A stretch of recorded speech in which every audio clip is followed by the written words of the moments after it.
Olá, Júlia. Boa tarde. Boa tarde, amigos do Giro do Meio-Dia. E hoje começam a valer as tarifas de Donald Trump. O Brasil é campeão nesse quesito, 50% sobre muitos dos itens que nós exportamos para os Estados Unidos. Isso vai gerar um prejuízo para os nossos exportadores e, consequentemente, para o país, na ordem de 10 bilhões de dólares. Nós exportamos cerca de 40 bilhões de dólares anuais para os Estados Unidos.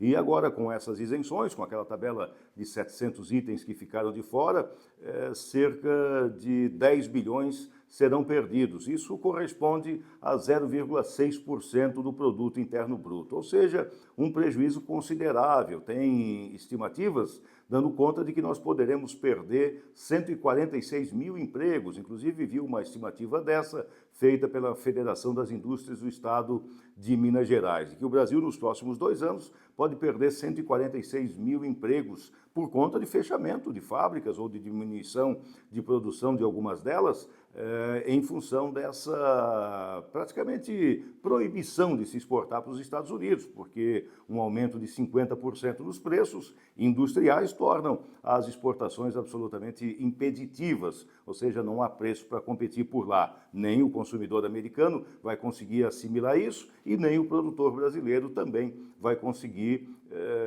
diminuir o seu custo nesse sentido. E aí, por isso é que eu não entendi, nas manifestações que aconteceram no último domingo, de muita gente enaltecendo, muitos brasileiros enaltecendo os Estados Unidos, fazendo uma dobradinha da bandeira americana com a bandeira brasileira, muita gente enaltecendo também o próprio Donald Trump, que é, em última análise, o responsável por essa tarifação que não tem sentido nenhum, sob o ponto de vista econômico. E por que não tem sentido? Porque os Estados Unidos é superavitário em relação ao Brasil, ou seja, nós compramos deles muito mais do que eles nos vendem. Então, o objetivo final dessa tarifação global do Donald Trump, que é diminuir o déficit dos Estados Unidos, conosco não tem sentido, porque conosco eles ganham dinheiro. No primeiro semestre foi uma diferença de 1,7 bilhão de dólares pró-Estados Unidos. Então, eu não entendi essa apologia que se fez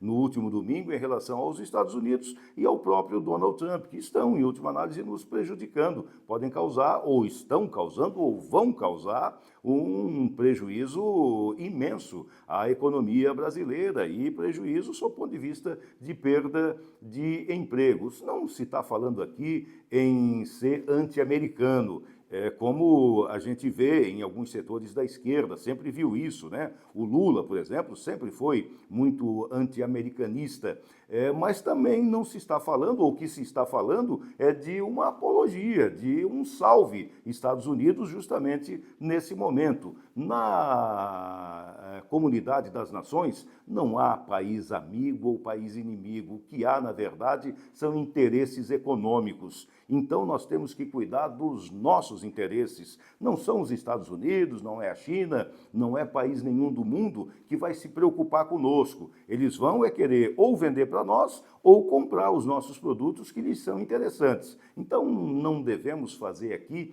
apologia a país nenhum, assim como também não devemos ser anti-país nenhum. Nós temos que ter uma política de boa vizinhança, de boas relações diplomáticas e comerciais com todos os países no mundo para ganhar dinheiro, para trazer dinheiro de fora para cá ou trazer produto que nos interessa, que os outros países produzem para cá. Não fazer apologia a Donald Trump, mas também não criticar Donald Trump gratuitamente, como Lula fez recentemente. Assim como também devemos ter essa relação com a própria China, que hoje é o nosso maior parceiro comercial.